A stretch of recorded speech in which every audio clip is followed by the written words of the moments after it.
যৌবনকালের ইবাদত। আজ আমরা যুবক ভাইয়েরা আমরা যৌবনকালকে মনে করছি হায় ফুর্তি ফার্তির সময়। না, এই যৌবনকালের ইবাদত আল্লাহ বড় পছন্দ করেন, আল্লাহ বড় মহব্বত করেন। এই যৌবনকালকে আমরা ভালোবাসবো।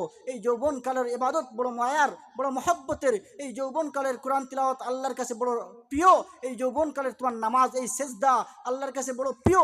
আপনি বৃদ্ধ হয়ে যাবেন, আর যৌবনকালের যে ইবাদতের যে সম্মান আর যে সওয়াব, এই বৃদ্ধ হওয়ার পরে এমন সওয়াব আর পাওয়া যায় না। এজন্য আমরা যৌবনকালকে ভালোবাসবো, যৌবনকালকে আল্লাহর ইবাদতের মধ্যে কাটাবো।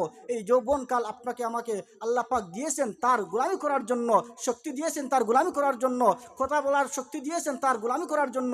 এই যৌবনকালের কারণে আল্লাহ পাক কাল কিয়ামতের ময়দানে ধরবেন, হে যুবক, তোকে আমি যৌবনকাল দিয়েছি, তুই এই যৌবনকালটাকে কি করেছো? তুমি তো নামাজ পড়ো নাই, রোজা রাখো নাই, তুমি কি করছো? শুধুই গুনাহের কাজ করছো। সেই জবাবদিহি দিতে হবে। এজন্য এই যৌবনকালকে আমরা খুবই গুরুত্ব দিব। এই যৌবনকালকে আমরা মহব্বত করে আমরা বেশি বেশি করে নেক আমল করব, ইবাদত করব। আল্লাহ পাক এই যৌবনকালের ইবাদতকে বেশি পছন্দ করেন। আমরা তো মনে করি এখনো তো দাড়ি ফুটে নাই, এখনো তো সাদা দাড়ি হয় নাই, মাথার চুল পাকে নাই, এখন কি এই ইবাদতের সময়, আমলের সময়? এটা মনে করি না।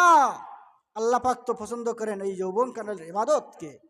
এক পা যে সময় কবরে, আরেক পা দুনিয়াতে, এই সময় ইবাদত করলে পূর্ণ ইবাদত হবে না, পূর্ণ ইবাদত হবে, পূর্ণ সওয়াব হবে না।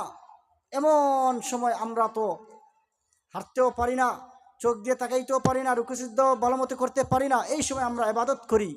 এই সময়ের ইবাদত আর যৌবনকালের ইবাদত অনেক ব্যবধান। আমরা যৌবনকালের ইবাদতকে গুরুত্ব দিব ইনশাআল্লাহ।